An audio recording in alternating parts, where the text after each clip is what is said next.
Guys আসসালামু আলাইকুম, স্বাগত আপনাদের পেটস দার ইউটিউব চ্যানেলে। অনেকে জিজ্ঞেস করেন আমি কবুতরকে কি খাবার দিই।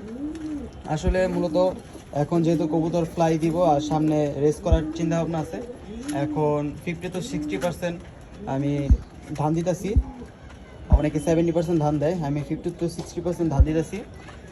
আমি ভাজে ভাজে খাবার দিই, ফার্স্টে ধান দিয়ে দিই।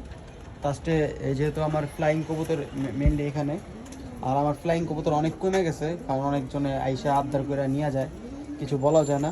তো যাই হোক, আমার এখন ফ্লাইং কবুতর নাই, এমনি কবুতর শর্ট, আর এর ভিতরে কবুতর অনেকগুলো শর্ট হয়ে গেছে। তো আর নর্মালি 30-40% দিতেছি গম গম আর রেজা, আর 10% দিতেছি তেল বীজ।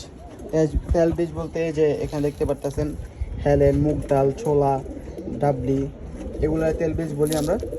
তারপরে যে কি বলে কুসুম ফুলের বিচি না কি জানি এটা, সানফ্লাওয়ার, সরি, ওই তো কুসুম ফুলের বিচি কি, যাই হোক, বাজরা, এগুলো দিতেছি এখন। আর এটা মেনলি ব্রিডিং কবুতরের জন্য একটু হেভি খাবার দিতেছি। এটা অনেকের কাছে আবার হেভি না, যারা রেসার পালে ওদের কাছে হেভি না।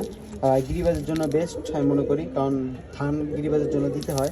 তাহলে কবুতরের পটিটা, এখানে যে পটিটা দেখতে পারতেছেন, এই পটিগুলো একটু শক্ত থাকে, নাহলে নরম হয়ে যায় বেশি ধান কম দেওয়ার কারণে। অথবা যদি অনেকে আবার ধান দেয় না একবারে, তাহলে পটিটা একবারে নরম হয়ে যায়, বাচ্চারও পটি নরম হয়ে যায়। আর কবুতরের পটি নরম হয়ে গেলে অনেক ঝামেলা, কবুতরের শরীরে ঘাটতি দেখা যায়, অনেক শরীর কাহিল হয়ে যায়। তো যাই হোক, কোনো কিছু জানা থাকলে অবশ্যই কমেন্ট করে জানতে পারেন। আজকের জন্য এতটুকুই, দেখা হচ্ছে নেক্সট কোনো ভিডিওতে। ততক্ষণ ভালো থাকবেন, সুস্থ থাকবেন। আসসালামু আলাইকুম।